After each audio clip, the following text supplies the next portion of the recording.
Robert Redford was born Charles Robert Redford Jr. on August 18, 1936 in Santa Monica, California, into a family that blended practicality with creativity. His mother, Martha Hart, was a freelance illustrator and commercial artist who nurtured his imagination and taught him to notice beauty in everyday life.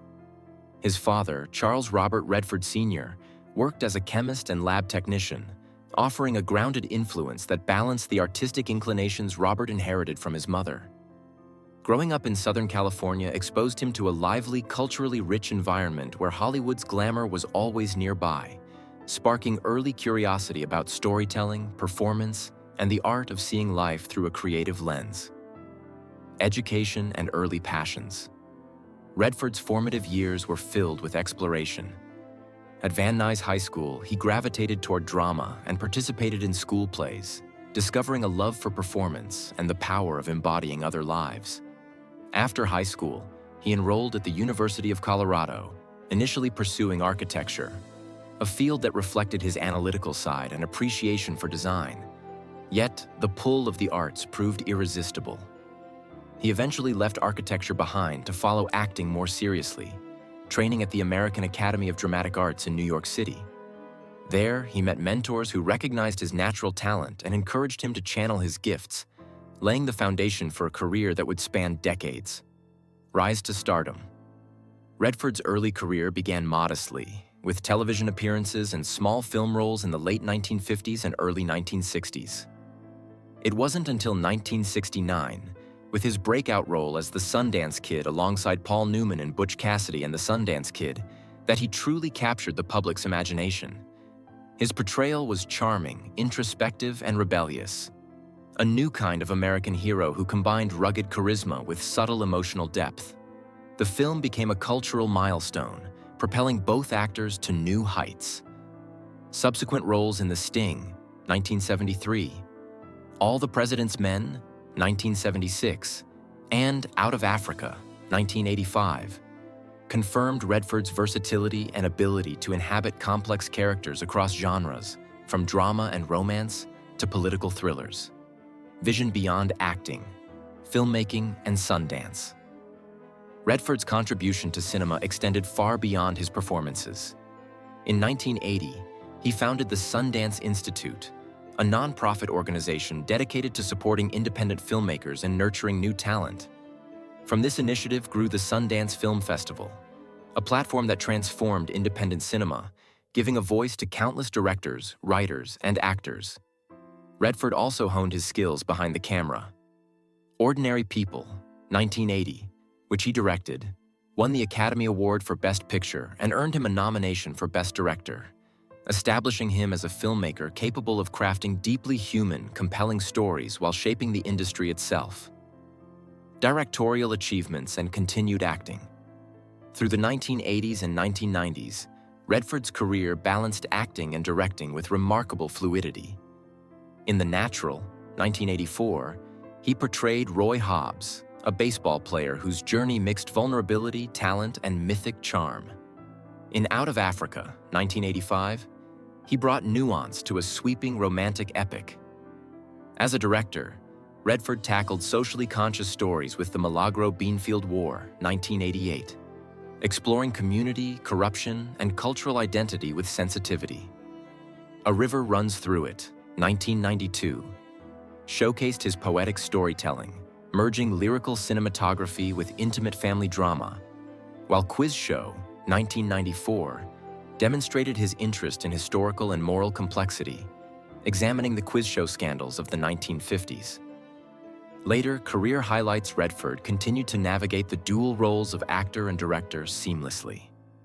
In The Horse Whisperer, 1998, he explored themes of trauma, healing, and the restorative power of nature, directing and starring with emotional authenticity. In the 2000s, he acted in politically nuanced films like Lions for Lambs, 2007, and returned to directing with The Conspirator, 2011, and The Company You Keep, 2012, delving into history, activism, and moral responsibility.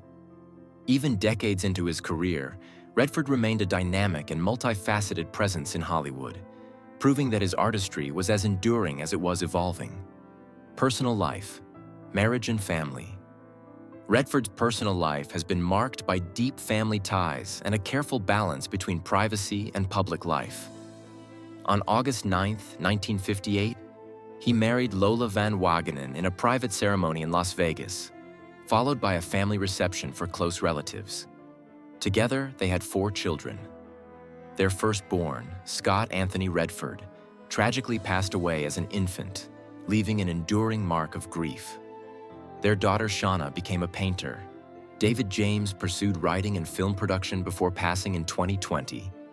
And Amy Hart Redford became an accomplished actress, director, and producer. The Redfords now have 7 grandchildren, representing the continuation of both the personal and creative legacy Robert has cultivated.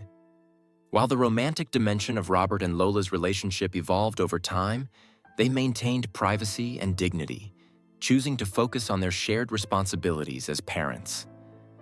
Later, in 2009, Redford married Sibyl Zegars in Hamburg, Germany. This union reflected a mature partnership built on mutual respect, shared passions in art and culture, and a deep understanding of each other's experiences. Friendship with Paul Newman. At 89, Redford spoke openly about his decades-long friendship with Paul Newman, offering rare insight into a bond that transcended Hollywood collaboration. Paul was the kind of person who made everyone around him better, Redford recalled, highlighting Newman's humility, generosity, and effortless charm. Their professional partnership was defined by mutual respect, creative exploration, and an intuitive understanding that allowed them to elevate each other's performances. Off-camera, Newman provided personal support, counsel, and encouragement, a brotherly presence that shaped Redford's life as profoundly as any role he played on screen. Legacy and reflection. Redford's reflections on Newman reveal not just admiration, but gratitude for a friendship that blended mentorship, companionship, and shared artistic vision. Paul taught me that success is measured by kindness, integrity, and the impact you have on people, Redford said. This bond reminds us that behind Hollywood fame lies deeply human connections that define a life more than awards or box office numbers ever could. Robert Redford today. Even now, Redford's life is a testament to artistic integrity and deliberate choice. He balances family, art, and advocacy with intention, shaping projects and appearances around meaning rather than spectacle. His enduring influence on independent film through Sundance remains monumental, and his dedication to mentorship and creative freedom has left an indelible mark on generations of artists. Through acting, directing, and philanthropy, Redford has crafted a legacy that is deeply human, rooted in curiosity, empathy, and the courage to follow one's vision. Conclusion. Robert Redford's journey, from a creative Southern California childhood to the heights of Hollywood stardom and through decades of intimate personal growth, illustrates the rare blend of talent, integrity, and perseverance. His work on screen and behind the camera, his dedication to independent filmmakers, his thoughtful approach to family life, and his profound friendship with Paul Newman reflect a life lived with both purpose and reflection.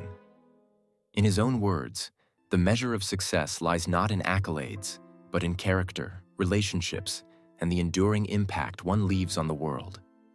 At 89, Redford's voice, both artistic and personal, offers wisdom, warmth, and a quietly resonant legacy. A reminder that greatness is as much about humanity as it is about fame.